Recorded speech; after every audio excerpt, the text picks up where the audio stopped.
Hallelujah. Hallelujah. Praise the Lord. ಕರ್ತನ ಪರಿಶುದ್ಧ ನಾಮಕ್ಕೆ ಸ್ತೋತ್ರವಾಗಲಿ. Stay in the presence of God. ಆಶೀರ್ವದಿಸಲ್ಪಟ್ಟಂತ ಈ ಒಂದು ದಿನದಲ್ಲಿ ನಾವು ಕರ್ತನ ಸನ್ನಿಧಾನದಲ್ಲಿ ಸೇರಿ ಬಂದಿದ್ದೇವೆ. Today I'm going to talk about the prayer of Jabez. ಇವತ್ತಿನ ದಿವಸ ಯಾಬೇಚನ ಪ್ರಾರ್ಥನೆ ಬಗ್ಗೆ ನಾನು ನಿಮ್ಮ ಜೊತೆ ಮಾತನಾಡಲಿಕ್ಕೆ That's very short prayer, ಅದು ಬಹಳ ಚಿಕ್ಕದಾದ ಪ್ರಾರ್ಥನೆ, but still recorded in the Bible. ಆದರೂ ಕೂಡ ಸತ್ಯವೇದದಲ್ಲಿ ಅದು ಬರೆಯಲ್ಪಟ್ಟಿದೆ. Now then, what's so important about his prayer? ಈ ಯಾಬೇಚನ ಪ್ರಾರ್ಥನೆಯಲ್ಲಿ ಇರುವಂತ ಪ್ರಾಮುಖ್ಯತೆ ಏನಾಗಿದೆ? You know what was in his prayer that changed his life? ಆತನ ಪ್ರಾರ್ಥನೆಯಲ್ಲಿ ಇದ್ದಂತ ವಿಚಾರ ಯಾವುದು ಆತನ ಜೀವಿತದಲ್ಲಿ ಆತನ ಬದಲಾವಣೆ ತಂದಿತು? See, Jabez, he was from the tribe of Judah. ಯಾಬೇಚನು ಆತನು ಯಹೂದ ಕುಲಕ್ಕೆ ಸೇರಿದವನಾಗಿದ್ದಾನೆ. Judah means praise. ಯಹೂದ ಎಂದು ನೋಡುವಾಗ ಸ್ತುತಿ ಎಂದು ನಾವು ನೋಡ್ತೇವೆ. See, we don't know much about Jabez's life. ಯಾಬೇಚನ ಜೀವಿತದ ಬಗ್ಗೆ ಹೆಚ್ಚು ನಮಗೆ ಗೊತ್ತಿಲ್ಲ. Because there is only one scripture written about him, recorded in the Bible, especially in 1 Chronicles chapter 4, verses from 9 to 10. ಕೇವಲ ಒಂದೇ ಒಂದು ವಾಕ್ಯ ಆತನ ವಿಚಾರವಾಗಿ ಬರೆಯಲ್ಪಟ್ಟಿದೆ. ಮೊದಲನೆಯ ಪೂರ್ವಕಾಲ ವೃತ್ತಾಂತ 4ನೇ ಅಧ್ಯಾಯ 9 ರಿಂದ 10 ವಚನಗಳಲ್ಲಿ ನೋಡುವಾಗ ನಮಗೆ ಸಿಗುತ್ತದೆ. Please now let us read 1 Chronicles chapter 4, verse number 10. ಮೊದಲನೇ ಪೂರ್ವಕಾಲ ವೃತ್ತಾಂತ 4ನೇ ಅಧ್ಯಾಯ 10ನೇ ವಚನವನ್ನು ಈ ಸಮಯದಲ್ಲಿ ಓದಿಕೊಳ್ಳೋಣ. In this one scripture, the whole prayer of Jabez is been recorded. ಒಂದು ವಾಕ್ಯದಲ್ಲೇ ಆತನ ಸಂಪೂರ್ಣ ಒಂದು ಮಾಡಿದಂತ ಪ್ರಾರ್ಥನೆಯಲ್ಲಿ ಬರೆಯಲ್ಪಟ್ಟಿದೆ. See, his one prayer changed him like a king. ಆತನ ಒಂದೇ ಒಂದು ಪ್ರಾರ್ಥನೆ ಆತನನ್ನ ಒಂದು ರಾಜನನ್ನಾಗಿ ಮಾರ್ಪಡಿಸಿತು. Let's read his prayer. ಸಮಯದಲ್ಲಿ ಆತನ ಪ್ರಾರ್ಥನೆಯನ್ನು ಓದಿಕೊಳ್ಳೋಣ. And Jabez called on the God of Israel, saying, "Oh, that you would bless me indeed and enlarge my territory, that your hand would be with me, and that you would keep me from all evil, and that I may not cause pain." So God granted him what he requested. ಯಾಬೇಚನು Israel ದೇವರಿಗೆ, ನೀನು ನನ್ನನ್ನು ವಿಶೇಷವಾಗಿ ಆಶೀರ್ವದಿಸಿ ನನ್ನ ಪ್ರಾಂತವನ್ನು ವಿಸ್ತರಿಸಿ ನಿನ್ನ ಹಸ್ತದಿಂದ ನನ್ನನ್ನು ಹಿಡಿದು ಯಾವ ವೇದನೆಯು ಉಂಟಾಗದಂತೆ ನನ್ನನ್ನು ರಕ್ಷಿಸಬಾರದೆ ಎಂದು ಮೊರೆಯಿಡಲು ದೇವರು ಅವನ ಮೊರೆಯನ್ನು ಲಾಲಿಸಿದನು. Hallelujah. That's what was so special about Jabez's prayer. ಯಾಬೇಚನ ಪ್ರಾರ್ಥನೆಯಲ್ಲಿ ಇದ್ದಂತ ವಿಶೇಷತೆ ಏನು? Why so speedily God granted his request? ಬಹಳ ವೇಗವಾಗಿ ಆತನ ಒಂದು ಮೊರೆಯನ್ನ ಲಾಲಿಸಿ ದೇವರು ಉತ್ತರವನ್ನ ಯಾಕೆ ದಯಪಾಲಿಸಿದರು? His prayer was kingdom centric. ಆತನ ಪ್ರಾರ್ಥನೆ ಅನ್ನೋದು ಒಂದು ರಾಜ್ಯವನ್ನ ಕೇಂದ್ರಿತವಾದ ವಿಚಾರವನ್ನು ಪ್ರಾರ್ಥನೆಯಾಗಿತ್ತು. See, his prayer was according to God's will. ಆತನ ಪ್ರಾರ್ಥನೆ ಅನ್ನೋದು ಅದು ದೇವರ ಚಿತ್ತದ ಪ್ರಕಾರವಾಗಿತ್ತು. See, his prayer was based upon the scripture, the word of God. ಆತನ ಪ್ರಾರ್ಥನೆ ದೇವರ ವಾಕ್ಯದ ಪ್ರಕಾರವಾಗಿತ್ತು ಎಂದು ನಾವು ನೋಡ್ತೇವೆ. Let's try to look into the amazing prayer of Jabez. ಈ ಸಮಯದಲ್ಲಿ ಯಾಬೇಚನ ಈ ಒಂದು ವಿಶೇಷವಾದ ಪ್ರಾರ್ಥನೆ ವಿಚಾರವಾಗಿ ನಾವು ಕಣ್ಣಾಯಿಸೋಣ. You too can assimilate the same prayer what Jabez did. ನಾವು ಅದೇ ರೀತಿಯ ಒಂದು ಪ್ರಾರ್ಥನೆಗಳನ್ನ ಮುಂದಿನ ದಿನಮಾನದಲ್ಲಿ ಮಾಡಬಹುದು. So the first prayer that Jabez prayed, ಮೊದಲನೇ ಒಂದು ಪಾಯಿಂಟ್ ಯಾಬೇಚನ ಮಾಡಿದಂತ ಪ್ರಾರ್ಥನೆಯಲ್ಲಿ ಮೊದಲನೇ ಪಾಯಿಂಟ್ ಯಾವುದನ್ನು ನೋಡುವ, says, "Oh Lord, that you would bless me indeed." ನನ್ನನ್ನ ನಿಶ್ಚಯವಾಗಿ ನೀನು ಆಶೀರ್ವಾದ ಮಾಡುತ್ತಿ ಎನ್ನುವುದನ್ನು ಆತನ ಹೇಳುತ್ತಾನೆ. It's given, give me a special blessing. ಕನ್ನಡದಲ್ಲಿ ಕೇವಲ ಯಾವ ರೀತಿಯಲ್ಲಿ ಕೊಡಲ್ಪಟ್ಟಿದೆ, ನೀನು ನನ್ನನ್ನು ವಿಶೇಷವಾಗಿ ಆಶೀರ್ವದಿಸು ಎಂದು ಹೇಳಲ್ಪಟ್ಟಿದೆ. See, people they ask, "Lord, bless me." ಜನರು ದೇವರಲ್ಲಿ ಈ ರೀತಿಯಲ್ಲಿ ಕರ್ತನೇ ನನ್ನನ್ನು ಆಶೀರ್ವದಿಸು ಎಂದು ಕೇಳುತ್ತಾರೆ. But this man is praying for a special blessing. ಆದರೆ ಆಂಗ್ಲ ಭಾಷೆಯಲ್ಲಿ ಇಬ್ರಿ ಭಾಷೆಯಿಂದ ಆಂಗ್ಲ ಭಾಷೆಗೆ ನೇರವಾಗಿ ತರ್ಜುಮೆಯಾಗಿರುವಂತಹ ಆಂಗ್ಲ ಭಾಷೆಯಲ್ಲಿ ಈ ರೀತಿಯಲ್ಲಿ ಬರೆಯಲ್ಪಟ್ಟಿದೆ, ಕರ್ತನೇ ನೀನು ನನ್ನನ್ನು ನಿಶ್ಚಯವಾಗಿ ಆಶೀರ್ವಾದ ಮಾಡುತ್ತಿ. Indeed, I need a blessing. ನನಗೆ ನಿಶ್ಚಯವಾಗಿ ಆಶೀರ್ವಾದ ಬೇಕಾಗಿದೆ ಅನ್ನೋದನ್ನ ಕೇಳ್ತಾ ಇದ್ದಾರೆ. Some people say, "I'm already blessed." ಕೆಲವು ಈ ರೀತಿಯಲ್ಲಿ ಹೇಳ್ತಾರೆ, ನಾನು ಆಗಲೇ ಆಶೀರ್ವದಿಸಲ್ಪಟ್ಟಿದ್ದೇನೆ. Yes, that is true. ಅದು ಸತ್ಯವೇ ಆಗಿದೆ. But there are levels of blessing. ಆದ್ರೆ ಆಶೀರ್ವಾದದಲ್ಲಿ ಒಂದು ಮಟ್ಟ ಇದೆ. Abraham had a levels of blessing. ಅಬ್ರಹಾಮನ ಜೀವಿತದಲ್ಲಿ ಆಶೀರ್ವಾದದ ಒಂದು ಮಟ್ಟ ಇದೆ. Isaac had a levels of blessing. ಈಸಾಕನ ಜೀವಿತದಲ್ಲಿ ಒಂದು ಆಶೀರ್ವಾದದ ಮಟ್ಟ ಇದೆ. Jacob had a levels of blessing. ಯಾಕೋಬನ ಜೀವಿತದಲ್ಲಿ ಕೂಡ ಆಶೀರ್ವಾದದ ಮಟ್ಟ ಇದೆ. Jabez's prayer, ಯಾಬೇಚನ ಪ್ರಾರ್ಥನೆ he was not just praying for the blessing. ಅದು ಕೇವಲ ಆಶೀರ್ವಾದಕ್ಕೋಸ್ಕರ ಮಾಡಿದಂತಹ ಪ್ರಾರ್ಥನೆ He ಆಗಿರಲಿಲ್ಲ. was praying for a special blessing. ಆದರೆ ವಿಶೇಷವಾದ ಆಶೀರ್ವಾದಕ್ಕೋಸ್ಕರ ಪ್ರಾರ್ಥನೆ ಮಾಡಿದರು. So you can be blessed ನೀವು ಆಶೀರ್ವದಿಸಲ್ಪಡಬಹುದು and can be blessed indeed. ಅದೇ ರೀತಿಯಲ್ಲಿ ನಿಶ್ಚಯವಾಗಿ ನೀವು ಆಶೀರ್ವದಿಸಲ್ಪಡಬಹುದು. Hallelujah. See, the word blessed comes from a Hebrew word that is barak. ಈ ಆಶೀರ್ವಾದ ಬ್ಲೆಸ್ ಅನ್ನುವಂತ ಶಬ್ದ ಇಬ್ರಿಯ ಭಾಷೆಯಿಂದ ನೋಡುವಾಗ ಬರಾಕ್ ಎಂಬ ಶಬ್ದದಿಂದ Now the ಬರುತ್ತದೆ. meaning of barak means empower to success. ಬರಾಕ್ ಅಂದರೆ ನಾವು ಯಶಸ್ಸನ್ನ ಹೊಂದುವುದಕ್ಕೆ ಅಧಿಕಾರ ಪಡಲ್ಪಟ್ಟಿದೆ ಎಂದ ಅರ್ಥ. See, Jabez was praying, ಯಾವೇಚನ ಪ್ರಾರ್ಥನೆ ಮಾಡ್ತಿದ್ದಾನೆ, Lord, I may be empowered to success. ಕರ್ತನೇ ನನಗೆ ಆಶೀರ್ವಾದ ಹೊಂದುವುದಕ್ಕೆ, ನಾವು ಯಶಸ್ಸು ಹೊಂದುವುದಕ್ಕೆ ನನಗೆ ಅಧಿಕಾರವನ್ನ ಕೊಡು, ಬಲ ಕೊಡು ಎಂದು See ಕೇಳುತ್ತಿದ್ದಾನೆ. what the Bible says in Proverbs chapter 10 verse number 22. ಜ್ಞಾನೋಕ್ತಿ 10ನೇ ವಚನದಲ್ಲಿ ಈ ರೀತಿಯಲ್ಲಿ Why ಹೇಳಲ್ಪಟ್ಟಿದೆ. was he praying for Lord's blessing? ಆದರೆ ಕರ್ತನ ಆಶೀರ್ವಾದಕ್ಕೋಸ್ಕರ ಯಾಕೆ ಕೇಳ್ತಾ ಇದ್ದಾನೆ? Why was he asking for the kingdom blessing? ಆದರೂ ಒಂದು ರಾಜ್ಯಗಳನ್ನು ಸೇರಿಸಿದ ರಾಜ್ಯತ್ವದ ಒಂದು ಆಶೀರ್ವಾದವನ್ನು ಯಾಕೆ He was ಕೇಳ್ತಾ not ಇದ್ದಾನೆ? asking for the earthly blessing. ಆದರೆ ಈ ಲೋಕದ ಆಶೀರ್ವಾದಕ್ಕೋಸ್ಕರವಾಗಿ ಆತನ ಕೇಳ್ತಾ ಇಲ್ಲ. Because the Messiah is to come out of this Judah tribe. ಈ ಯಹೂದ ಕುಲದಿಂದಲೇ ಆ ಒಂದು ಮೆಸ್ಸಿಯನ್ನು ಬರಲಿಕ್ಕಿದ್ದಾನೆ ಅನ್ನೋ ಗೊತ್ತು You ಅವರಿಗೆ. know, I don't want to cause pain for the Messiah who is going to come. ನಾನು ಮೆಸ್ಸಿಯನಿಗೆ ನಾನು ವೇದನೆ ಆಗಿರಬಾರದು ಅಂತ ಆತನು ನೆನೆಸಿಕೊಳ್ತಾ That's ಇದ್ದಾನೆ. why he's praying the kingdom prayer. ಅದಕ್ಕೋಸ್ಕರವಾಗಿ ಆತನು ಪರಲೋಕದ ಒಂದು ಆಶೀರ್ವಾದವನ್ನು ನೆನೆಸಿಕೊಂಡು ಪ್ರಾರ್ಥನೆ His ಮಾಡ್ತಿದ್ದಾನೆ. prayer, the blessing of the Lord makes one rich and he adds no sorrow with it. ಯೆಹೋವನ ಆಶೀರ್ವಾದವು ಭಾಗ್ಯದಾಯಕವು, ಅದು ವ್ಯಸನವನ್ನು ಸೇರಿಸದು. His name is itself sorrow. ಆತನ ಹೆಸರೇ ವ್ಯಸನ ಎಂದು ನಾವು ನೋಡ್ತಾ ಇದ್ದೇವೆ. That's why he's praying this prayer. ಅದಕ್ಕೋಸ್ಕರವಾಗಿ ಈ ಪ್ರಾರ್ಥನೆಯನ್ನು ಅವರು ಮಾಡ್ತಾ ಇದ್ದಾರೆ. I need to be blessed indeed. ನಾನು ನಿಶ್ಚಯವಾಗಿ ಆಶೀರ್ವದಿಸಲ್ಪಡಬೇಕು ಅನ್ನೋದನ್ನ ಪ್ರಾರ್ಥಿಸ್ತೀನಿ. My blessing, it shouldn't add any sorrow in my life. ನನ್ನ ಆಶೀರ್ವಾದ, ನನ್ನ ಒಂದು ಆಶೀರ್ವಾದ ಯಾವುದೇ ಕಾರಣಕ್ಕೂ ನನ್ನ ಜೀವನದಲ್ಲಿ ಮತ್ತೆ ನನಗೆ ವ್ಯಸನವನ್ನು ಉಂಟು There ಮಾಡಬಾರದು. can be blessing and blessing. ಆಶೀರ್ವಾದ ಎಂದು ನಾವು ನೋಡ್ತೇವೆ. But at the same time, certain blessings can also cause pain. ಕೆಲವು ಬಾರಿ ನೋಡುವಾಗ ಕೆಲವು ಆಶೀರ್ವಾದಗಳು ನಮಗೆ ನೋವನ್ನು ಉಂಟು ಮಾಡ್ತವೆ. Yes, marriage is a blessing. ಮದುವೆ ಅನ್ನೋದು ಆಶೀರ್ವಾದ ಆಗಿದೆ. During the marriage time, everything is good. ಮದುವೆ ಸಮಯದಲ್ಲಿ ಎಲ್ಲ ಚೆನ್ನಾಗಿರುತ್ತೆ. But after marriage, ಅದೇ ಮದುವೆ ಆದ ನಂತರ same marriage can cause us pain. ಅದೇ ಮದುವೆ ಆಶೀರ್ವಾದವಾಗಿರುವಂತ ಮದುವೆ ನಮಗೆ ನೋವನ್ನ ತರುತ್ತದೆ. You don't get a good person. ಒಳ್ಳೆಯ ಸಂಗಾತಿ ನಮಗೆ ಸಿಗದೆ All the ಹೋದರೆ, life you prayed for your job. ನಿಮ್ಮ ಎಲ್ಲಾ ಜೀವನ ಪರ್ಯಂತ ಉದ್ಯೋಗಕ್ಕೋಸ್ಕರ ಪ್ರಾರ್ಥನೆ Or ಮಾಡಿ, job, yes, you got a job.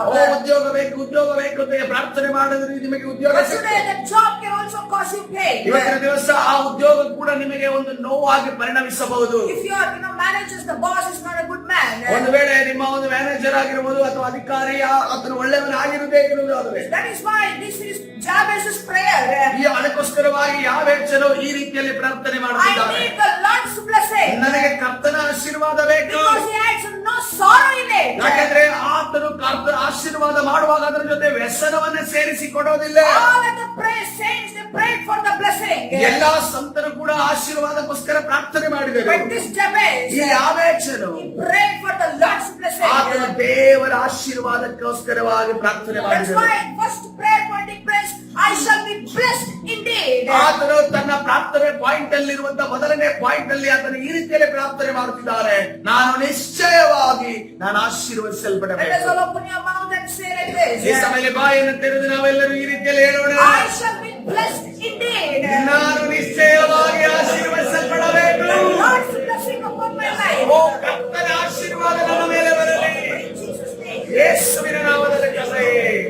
Amen. The second prayer point. ಎರಡನೇ ಪ್ರಾರ್ಥನೆ point. Jabez says, Lord, enlarge my territory. ಯಾವ ಹೆಸರು ಹೇಳ್ತಾ ಇದ್ದಾರೆ, ನನ್ನ ಮೇರೆಯನ್ನು ವಿಸ್ತರಿಸು ಅಂತ ಹೇಳ್ತಿದ್ದಾರೆ. See, Jabez, he asked for an expand of influence. ಆದರೆ ತನ್ನ ಪ್ರಭಾವವನ್ನ ವಿಸ್ತರಿಸುವ ವಿಚಾರವಾಗಿ Just ಮಾತನಾಡುತ್ತಿದ್ದಾರೆ. when you pray this kind of prayers, ಈ ರೀತಿಯ ಪ್ರಾರ್ಥನೆ ನೀವು ಮಾಡಿದಾಗ see, that will take you into territories. ನಿಮಗೆ ಬೇರೆ ಬೇರೆ ಪ್ರಾಂತಗಳಿಗೆ ನಿಮ್ಮ ಒಂದು ರಾಜ್ಯಭಾರ ವಿಸ್ತಾರ ಮಾಡುವಾಗ See, ಮಾಡ್ತಾರೆ.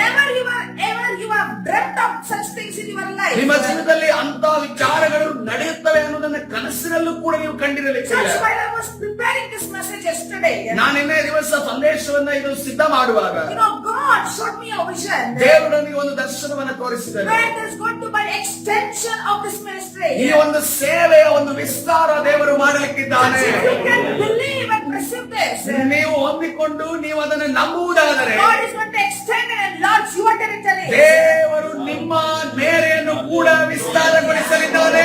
If you believe this word, ಈ ಒಂದು ವಾಕ್ಯವನ್ನು ನೀವು just ನಂಬುವುದಾದರೆ raise your hand. ಈ ಸಮಯದಲ್ಲಿ ಕರಗಳನ್ನು ಎತ್ತಿರಿ. Say unto God, ದೇವರಿಗೆ ಈ ರೀತಿಯಲ್ಲಿ ಹೇಳ್ರಿ, Lord, extend to my territory in Jesus' name. ಕರ್ತನೇ ನನ್ನ ಮೇರೆಯನ್ನ ವಿಸ್ತಾರ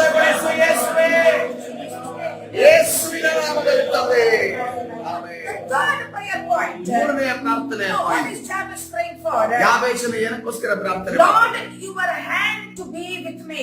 ನಿನ್ನ ಹಸ್ತವು ನನ್ನ ಜೊತೆ ಇರಲಿ ಅನ್ನೋದನ್ನ ಕೇಳಿಕೊಂಡು Why is he talking about the hand of God? ಯಾಕೆ ದೇವರ ಹಸ್ತದ ವಿಚಾರವಾಗಿ He's ಯಾಬೇಷನು not talking ಮಾತಾಡ್ತಾನೆ? about the finger of God. ಅದನ್ನು ದೇವರ ಬೆರಳಿನ ವಿಚಾರವಾಗಿ Because ಮಾತಾಡ್ತಾರೆ. the finger of God, you know, that wrote the 10 commandments. 10 ಆಜ್ಞೆಗಳನ್ನೇ ಇದೇ ದೇವರ ಒಂದು ಬೆರಳುಗಳು ಬರೆದವೆಂದು ನಾವು ನೋಡ್ತೇವೆ. In the New Testament, he writes the things on the ground with the finger. ಹೊಸ ಒಡಂಬಡಿಕೆಯಲ್ಲಿ ತಾನು ಬಗ್ಗಿಕೊಂಡು ನೆಲದ ಮೇಲೆ ಏನೋ ಒಂದು ಬರೆಯುವುದನ್ನ ನಾವು ಒಂದು ವಿಚಾರದಲ್ಲಿ ನಾವು ಘಟನೆಯಲ್ಲಿ ಓದುತ್ತೇವೆ. You know what will happen when we try to write something on a stone.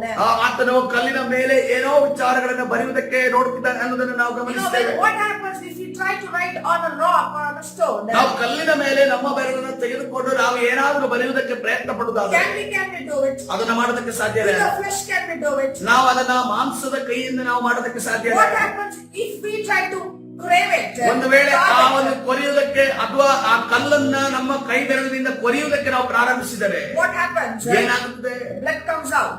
ರಕ್ತವು ನಮ್ಮ ಬೆರಳಿನಿಂದ ಹೊರಗಡೆ So when ಬರುತ್ತದೆ. God wrote the 10 commandments, ದೇವರ 10 ಆಜ್ಞೆಗಳನ್ನ ಬರೆದಂತಹ it was ಸಂದರ್ಭದಲ್ಲಿ a blood covenant. ಅದು ಒಂದು ರಕ್ತದ ಒಂದು ಆಜ್ಞೆ ಆಗಿತ್ತು, ರಕ್ತದ ಒಂದು ಒಡಂಬಡಿಕೆ ಆಗಿತ್ತು. Hallelujah. Hallelujah. But this Jabez, ಈ ಯಾಬೇಷನು he was not praying for the finger of God upon his life. ಆತನು ತನ್ನ ಒಂದು ಜೀವಿತದ ಮೇಲೆ ದೇವರ ಒಂದು ಬೆರಳು ಬರಲಿ ಅನ್ನೋದನ್ನ ಪ್ರಾರ್ಥನೆ But ಮಾಡ್ತಾ he was ಇದ್ದ. praying for the hand of ಆಗ God. ದೇವರ ಹಸ್ತ ಬರಲಿ ಎಂದು ಪ್ರಾರ್ಥನೆ What is the ಮಾಡ್ತಿದ್ದಾನೆ. difference? ಇದಕ್ಕಿರುವಂತ ವ್ಯತ್ಯಾಸ ಏನು? See, if you read Exodus chapter 8, ದೇವರ ಕಾಂಡ 8ನೇ ಅಧ್ಯಾಯವನ್ನು ಓದುವುದಾದರೆ verse number 16 to 19, 16ರಿಂದ 19ನೇ ವಚನವನ್ನು ನೋಡುವಾಗ see, when God brought the plague of lice on the Egyptians, ದೇವರು ಐಗುಪ್ತ ದೇಶದ ಮೇಲೆ ಆತನು ಏನುಗಳಿಂದ ಬಾಧಿಸಲ್ಪಡುವಂತ ಒಂದು ಬಾಧೆಯನ್ನು ಐಗುಪ್ತ ದೇಶದ see, ಮೇಲೆ the ತಂದನು. magicians, they could no longer duplicate, the power of God. ಅಲ್ಲಿರುವಂತ ಆ ಮಂತ್ರವಾದಿಗಳು, ಆ ಐಗುಪ್ತ ದೇಶದ ಮಂತ್ರವಾದಿಗಳು ಆ ಒಂದು ಬಾಧೆಯನ್ನ ತಮ್ಮ ಮಂತ್ರವಾದದಿಂದ ತಮ್ಮ ಜ್ಞಾನದಿಂದ ಅದೇ ರೀತಿಯಲ್ಲಿ ಮಾಡುವುದಕ್ಕೆ ಅವರಿಗೆ ಸಾಧ್ಯವಾಗಲಿಲ್ಲ. See, the magicians, they accepted their defeat. ಆ ಮಂತ್ರವಾದಿಗಳು ಈ ಒಂದು ಸೋಲನ್ನ ಅವರು ಒಪ್ಪಿಕೊಂಡರೆಂದು ನಾವು ನೋಡ್ತಾ And they ಇದ್ದೇವೆ. said to the Pharaoh like ತದನಂತರ this, ಫರೋಹ್ ಈ ರೀತಿಯಲ್ಲಿ ಇರುತ್ತಾರೆ, Pharaoh, we cannot duplicate this thing. ಫರೋಹೇ ಈ ಒಂದು ಬಾಧೆಯನ್ನ ನಾವು ಡುಪ್ಲಿಕೇಟ್ ಮಾಡೋದಕ್ಕೆ ಸಾಧ್ಯ ಇಲ್ಲ. Because this is the finger of God. ಯಾಕಂದ್ರೆ ಇದು ದೇವರ ಬೆರಳೇ ಇದು ಕಾರ್ಯ ಮಾಡಿದ್ದು. If the finger of God could stop the hands of the magicians, ಆ ಒಂದು ದೇವರ ಒಂದು ಬೆರಳುಗಳು ಅಲ್ಲಿರುವಂತ ಐಗುಪ್ತ ದೇಶದ ಮಂತ್ರವಾದಿಗಳ ಹಸ್ತಗಳನ್ನು ನಿಲ್ಲಿಸಬೇಕಾದ್ರೆ what can happen when the hand of God can come up over our lives? ಒಂದು ವೇಳೆ ದೇವರ ಹಸ್ತ ನಮ್ಮ ಮೇಲೆ ಇಳಿದು ಬರುದಾದ್ರೆ ಅದರ ಕಥೆಯನ್ನು ಆಲೋಚನೆ ಮಾಡಿ. Hallelujah. There's a difference of the finger of God and the hand of God. ದೇವರ ಒಂದು ಬೆರಳಿಗೂ ದೇವರ ವ್ಯತ್ಯಾಸದ ಒಂದು ಕಾರ್ಯಗಳಿಗೂ ಅಲ್ಲಿ ವ್ಯತ್ಯಾಸ ಇದೆ. If you read 1 Kings chapter 18 verse number 46, ಮೊದಲನೇ ಅರಸುಗಳ ಪುಸ್ತಕ 18ನೇ ಅಧ್ಯಾಯ 46ನೇ ವಚನವನ್ನು ನೋಡುವಾಗ the hand of the Lord was on Elijah, and he girded up his loins and ran before Ahab to the entrance of Jezreel. ಯೆಹೋವನ ಹಸ್ತವು ಎಲಿಯನ ಸಂಗಡ ಇದ್ದದರಿಂದ ಅವನು ನಡುಕಟ್ಟಿಕೊಂಡು ಅಹಾಬನ ಮುಂದೆ ಓಡುತ್ತಾ ಇಜ್ರೇಲನ್ನು ಸೇರಿದನು. Since it was not the finger of God came upon ಆ Elijah, ಎಲಿಯನ ಮೇಲೆ ಕೇವಲ ದೇವರ ಬೆರಳುಗಳು ಇಳಿದು ಬಂದದ್ದಲ್ಲ, it was the hand of ಅದು God. ದೇವರ ಹಸ್ತ ಇಳಿದು ಬಂತೆಂದು ನಾವು ನೋಡ್ತಾ The ಇದ್ದೇವೆ. hand of God is the power of God. ದೇವರ ಹಸ್ತ ಏನೆಂದು ನೋಡುವಾಗ ಅದು ದೇವರ ಒಂದು ಶಕ್ತಿ ಬಲ ಸ್ವರೂಪವಾಗಿದೆ. Let me prophesy over your life. ನಿಮ್ಮ ಜೀವನದ ಮೇಲೆ ನಾನು ಪ್ರವಾದನೆಯನ್ನು Let the ನಡೆಯುತ್ತಿದ್ದೇನೆ. hand of God rest upon your life. ದೇವರ ಹಸ್ತವು ನಿಮ್ಮ ಮೇಲೆ, ನಿಮ್ಮ ಜೀವಿತದ ಮೇಲೆ ನೆಲೆಗೊಳ್ಳುವುದಾಗಲಿ. What took years for others will take only days in your life. ಬೇರೆಯವರ ಜೀವನದಲ್ಲಿ ಅವರು ವರ್ಷಾನುಗಟ್ಟಲೆ ಪ್ರಯತ್ನ ಪಟ್ಟರೂ ಕೂಡ ಕೆಲಸ ಮುಗಿಯದೇ ಇದ್ದಿದ್ದು ಕೇವಲ ದಿನಗಳಲ್ಲಿ, ತಿಂಗಳುಗಳಲ್ಲಿ ನಿಮ್ಮ ಜೀವಿತದಲ್ಲಿ ಮುಗಿಯುವುದಾಗಲಿ. Hallelujah. Not in months also, in days. ದಿನಗಳಲ್ಲೇ ಮುಗಿಯುವುದಾಗಲಿ. Hallelujah. The fourth prayer point. ನಾಲ್ಕನೇ ಒಂದು ಪ್ರಾರ್ಥನೆಯ ಪಾಯಿಂಟ್ ನೋಡುವಾಗ Jabez says, ಯಾಬೇಚನ ಈ ರೀತಿಯಲ್ಲಿ ಹೇಳ್ತಿದ್ದಾನೆ, Lord, that you would keep me from all evil. ಕರ್ತನೇ ನನ್ನನ್ನ ಎಲ್ಲಾ ಈ ಸೈತಾನನ ಬಾಧೆಯಿಂದ ದೂರ ಇಡು. Why is he praying to keep away from all evil? ಈ ಸೈತಾನನ ದುಷ್ಟತ್ವದಿಂದ ಅಥವಾ ದುಷ್ಟತ್ವದಿಂದ ನನ್ನನ್ನ ದೂರ ಇಡೋದು ಯಾಕೆ ಯಾಬೇಚನ When ಪ್ರಾರ್ಥನೆ you ಮಾಡ್ತಾರೆ? have a blessing, ನಿಮಗೆ ಆಶೀರ್ವಾದ ಇರುವಾಗ, if there is evil in your life, ಒಂದೇ ನಿಮ್ಮ ಜೀವಿತದಲ್ಲಿ ಯಾವುದಾದ್ರೂ ದುಷ್ಟತ್ವ ಇರುವುದಾದ್ರೆ the evil can take away all your blessings. ಆ ದುಷ್ಟತ್ವದ ನಿಮಿತ್ತವಾಗಿ ನಿಮಗೆ ಬರಬೇಕಾಗಿರುವ ಆಶೀರ್ವಾದ ಫಲವನ್ನೆಲ್ಲವನ್ನ ಅದು All ತೆಗೆದುಕೊಂಡು the blessings already in your life can be snatched away by the evil things.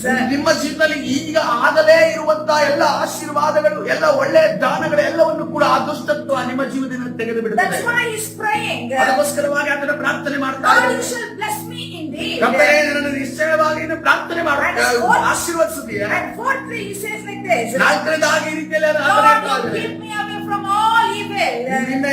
ನನ್ನ ಎಲ್ಲಾ ದುಷ್ಟತ್ವದಿಂದ ನನ್ನನ್ನ ದೂರವಿಡು ಅನ್ನೋದನ್ನ ಪ್ರಾರ್ಥನೆ Today you need ಮಾಡ್ತೀನಿ. to pray this prayer. ಇವತ್ತಿನ ದಿವಸ ದೇವರಲ್ಲಿ ನೀವು ಈ ರೀತಿಯಲ್ಲಿ ಪ್ರಾರ್ಥನೆ You ಮಾಡ್ರಿ. need to pray for your blessing. ನಿಮ್ಮ ಆಶೀರ್ವಾದಕ್ಕೋಸ್ಕರ ನೀವು ಪ್ರಾರ್ಥನೆ ಮಾಡಬೇಕು. At the same time, ಅದೇ ಸಮಯದಲ್ಲಿ pray that you are away from all evil. ನೀವು ಎಲ್ಲಾ ದುಷ್ಟತ್ವಗಳಿಂದ ದೂರವಿರಬೇಕು, ಅದಕ್ಕೋಸ್ಕರವಾಗಿ ಪ್ರಾರ್ಥನೆ ಮಾಡ್ರಿ. Hallelujah. Hallelujah. That's the fourth thing. ಅದು ನಾಲ್ಕನೇ ವಿಚಾರ The ಆಗಿದೆ. last prayer point. ಕೊನೆಯ ಒಂದು ಪ್ರಾರ್ಥನೆಯ ಪಾಯಿಂಟ್ The ನೋಡುವ. fifth prayer point, Jabez says ಐದನೇ ಪ್ರಾರ್ಥನೆ ಪಾಯಿಂಟ್ ಅಲ್ಲಿ ಯಾಬೇಚನ ಈ ರೀತಿಯಲ್ಲಿ ಹೇಳ್ತಾನೆ, that I may not cause pain. ನಾನು ಇನ್ನೊಬ್ಬರಿಗೆ ನೋವನ್ನ ಕೊಡದಂತ ವ್ಯಕ್ತಿ ಆಗಿರಲಿ ಅನ್ನೋದನ್ನ ಅದನ್ನು You ಪ್ರಾರ್ಥನೆ know, ಮಾಡ್ತಾನೆ. Jabez prayed that he would be a blessing to all and not a pain to anyone. ಯಾಬೇಚನ ಈ ರೀತಿಯಲ್ಲಿ ಪ್ರಾರ್ಥನೆ ಮಾಡುತ್ತಿದ್ದಾರೆ, ನಾನು ಇನ್ನೊಬ್ಬರಿಗೆ ಆಶೀರ್ವಾದವಾಗಿರಬೇಕು, ನಾನು ಯಾರಿಗೂ ಕೂಡ ನೋವು ಕೊಡುವವನಾಗಿರಬಾರದು. Hallelujah. Hallelujah. It is not just enough to be blessed. ನಾವು ಆಶೀರ್ವಾದ ಹೊಂದುವುದು ಮಾತ್ರವೇ ಒಂದು ಕಾರ್ಯ ಮಾತ್ರವಲ್ಲ, We should be a blessing to others. ನಾವು ಇನ್ನೊಬ್ಬರಿಗೆ ಆಶೀರ್ವಾದ That ನಿಧಿಯಾಗಿರಬೇಕು. was an Abrahamic blessing. ಅದೊಂದು ಅಬ್ರಹಾಮನ ಜೀವಿತದಲ್ಲಿ ಉಂಟಾದ ಅಬ್ರಹಾಮಿಕ್ You ಆಶೀರ್ವಾದವಾಗಿದೆ. know what did God say to ದೇವರ Abraham? ಅಬ್ರಹಾಮಿಗೆ ಈ ರೀತಿ ಏನನ್ನು ಹೇಳಿದನು, I will bless you ನಾನು ನಿನ್ನನ್ನು and you ಆಶೀರ್ವದಿಸುತ್ತೇನೆ, shall be a blessing to the ಅದೇ nation. ರೀತಿ ನೀನು ಜನಾಂಗಗಳಿಗೆ ಆಶೀರ್ವಾದ ನಿಧಿಯಾಗಿರುತ್ತೀರಿ. Hallelujah. Hallelujah. Why should we pray this prayer? ಈ ಪ್ರಾರ್ಥನೆಯನ್ನು ನಾವು ಯಾಕೆ See, when ಮಾಡಬೇಕು? we have blessing, ನಮಗೆ ಆಶೀರ್ವಾದ ಇರುವಾಗ we can cause pain to others. ನಾವು ಇನ್ನೊಬ್ಬರಿಗೆ, ನಮಗೆ ಆಶೀರ್ವಾದ ಸಿಕ್ಕಿಕೊಳ್ಳೆ ಇನ್ನೊಬ್ಬರಿಗೆ ನೋವು ಕೊಡ್ತೇವೆ. We might insult them, we might hurt ನಾವು them. ಇನ್ನೊಬ್ಬರನ್ನ ಅವಮಾನ ಮಾಡ್ತೇವೆ, ಇನ್ನೊಬ್ಬರನ್ನ ನಿಂದೆ We ಮಾಡಬಹುದು. can walk, we can't walk in pride. ನಾವು ಬಹಳ ಅಹಂಕಾರದಿಂದ ನಡೆಯಬಹುದು. That's why Jabez prays. ಅದಕ್ಕೋಸ್ಕರ ಯಾಬೇಚನ ಪ್ರಾರ್ಥನೆ ಮಾಡ್ತಾ But I ಇದ್ದೇನೆ. know you're going to bless me. ಕರ್ತನೇ, ನೀನು ನನ್ನನ್ನು ಆಶೀರ್ವದಿಸಲಿದ್ದೀಯಾ ಅನ್ನೋದನ್ನು ನಾನು ನನಗೆ But ಗೊತ್ತಿದೆ. after having that blessing, ಅದರ ಆಶೀರ್ವಾದವನ್ನು ಹೊಂದಿದ ನಂತರ I may not cause pain to anyone. ನಾನು ಇನ್ನೊಬ್ಬರಿಗೆ ಯಾವುದೇ ಕಾರಣಕ್ಕೂ ನೋವು ಉಂಟು ಮಾಡುವಂತ ವ್ಯಕ್ತಿ And after ಆಗಬಾರದು. this one scripture, the Bible says, ಈ ಒಂದು ವಾಕ್ಯ ಮುಗಿದ ನಂತರ ಸತ್ಯವೇದ ಈ ರೀತಿಯಲ್ಲಿ so ಹೇಳ್ತಾ ಇದೆ, God granted what he requested. ದೇವರು ಆತನು ಮೊರೆ ಇಡಲು ದೇವರು ಅವನ ಮೊರೆಯನ್ನ ಲಾಲಿಸಿದನು. Hallelujah. So Hallelujah. when we pray the kingdom-centered prayers, ನಾವು ದೇವರ ರಾಜ್ಯವನ್ನ ದೃಷ್ಟಿ ಇಟ್ಟು ನಾವು ಪ್ರಾರ್ಥನೆ when we ಮಾಡುವಾಗ, pray according to God's will, ದೇವರ ಚಿತ್ತದ ಪ್ರಕಾರವಾಗಿ ಇದ್ದು ನಾವು ಪ್ರಾರ್ಥನೆ ಮಾಡುವಾಗ, God will definitely give whatever we ask for. ದೇವರು ನಾವು ಏನನ್ನ ಕೇಳಿದವೋ ಅದನ್ನ ಖಂಡಿತವಾಗಿ ಆತನ So if ಕೊಡುವಾತನಾಗಿದ್ದಾನೆ. you believe today, ನೀವು ಇವತ್ತಿನ ದಿವಸ ನಂಬುದಾದರೆ assimilate this prayer in your life. ನಿಮ್ಮ ಜೀವಿತದಲ್ಲಿ ಈ ಒಂದು ವಿಚಾರವನ್ನ ನೀವು ನಿಮ್ಮ ಜೀವಿತಕ್ಕೆ ತೆಗೆದುಕೊಳ್ಳಿರಿ. God is going to grant what you request for. ದೇವರು ನೀವು ಏನನ್ನ ಕೇಳಿದ್ದೀರೋ ದೇವರನ್ನ ಒದಗಿಸಿ ಕೊಡುವಾತನಾಗಿದ್ದಾನೆ. Hallelujah. So everyone close your ಈ eyes. ಸಮಯದಲ್ಲಿ ಎಲ್ಲರೂ ಕಣ್ಣುಗಳನ್ನು ಮುಚ್ಚಿರಿ. Lift your hand. ಈ ಸಮಯ ಕರಗಳನ್ನು ಎತ್ತಿರಿ. I'm going to pray for you. ನಾನು ನಿಮಗೋಸ್ಕರ ಪ್ರಾರ್ಥನೆ ಮಾಡ್ಲಿಕ್ಕೆ ಹೋಗ್ತಾ ಇದ್ದೇನೆ. Even those who are watching us live, ಈ ಸಮಯದಲ್ಲಿ ಲೈವ್ ಅಲ್ಲಿ ಯಾರು ನೋಡ್ತಿದ್ದೀರೋ, don't be quiet, begin to pray. ಓ ಸುಮ್ಮನಿರಬೇಡ್ರಿ, ನೀವು ಈ ಸಮಯದಲ್ಲಿ ಪ್ರಾರ್ಥನೆಯಿಂದ ಮಾಡ್ರಿ. God, empower your children in Jesus' O name. ಯೇಸುವೇ, ಕರ್ತನೇ, ಇವರನ್ನ ನೀನು ನಿನ್ನ ಒಂದು ಆಶೀರ್ವಾದದಲ್ಲಿ ಬಲಪಡಿಸು. Lord, let your children succeed in Jesus' name. ನಿನ್ನ ಮಕ್ಕಳು ಕರ್ತನೇ ಯಶಸ್ಸನ್ನ ಹೊಂದುವ ಹಾಗೆ ನೀನು ನಡೆಸು. Lord, let your children be accepted by you. ನಿನ್ನಿಂದ ಕರ್ತನೇ ಎಲ್ಲರೂ ಕೂಡ ಸ್ವೀಕರಿಸಲ್ಪಡುವ ಹಾಗೆ ಜೀವಿತವನ್ನು ನಡೆಸುವ Lord, extend their territory in Jesus' name. ಯೇಸುವಿನ ನಾಮದಲ್ಲಿ ಅವರ ಎಲ್ಲ ಮೇರೆಗಳನ್ನು ವಿಸ್ತಾರಗೊಳಿಸು. Your children be blessed ನಿಮ್ಮ ಮಕ್ಕಳು ಕರ್ತನೇ, ನಿನ್ನ ಮಕ್ಕಳು ಸ್ವಾಮಿ ಆಶೀರ್ವದಿಸಲ್ಪಡಲಿ, and be a blessing to others. ಇನ್ನೊಬ್ಬರಿಗೆ ಆಶೀರ್ವಾದ ನಿಧಿಯಾಗಿ ಮಾರ್ಪಡಲಿ. And not a pain to others in Jesus' name. ಯಾರಿಗೂ ಕೂಡ ನೋವು ಕೊಡುವಂತ ವ್ಯಕ್ತಿ ಯಾಗದೇ ಇರಲಿ. Hallelujah. Hallelujah. In your name I bless everyone in this ನಿನ್ನ time. ನಾಮದಲ್ಲಿ ಎಲ್ಲರನ್ನು ಕೂಡ ನಾನು ಆಶೀರ್ವಾದ All ಮಾಡುತ್ತಿದ್ದೇನೆ, in Jesus' name. ಯೇಸುವಿನ ನಾಮದಲ್ಲಿ. And all people say, ಈಗ ಎಲ್ಲರೂ ಹೇಳ್ರಿ. hallelujah. So God bless everyone according to this word of God. ಈ ವಾಕ್ಯದ ಪ್ರಕಾರವಾಗಿ ದೇವರು ನಿಮ್ಮನ್ನು Especially First ಆಶೀರ್ವದಿಸಲಿ. Chronicles chapter 4 verse number 10 ಒಂದನೇ ಪುರಕಾರ ವೃತ್ತಾಂತ 4ನೇ ಅಧ್ಯಾಯ 10ನೇ ವಚನ, and Proverbs chapter 10 verse number 22. ಅದರಲ್ಲಿ ಜ್ಞಾನೋಕ್ತಿ 10ನೇ ಅಧ್ಯಾಯ 22ನೇ ವಚನದ ಪ್ರಕಾರವಾಗಿ ದೇವರು ನಿಮ್ಮನ್ನು ಆಶೀರ್ವದಿಸಲಿ.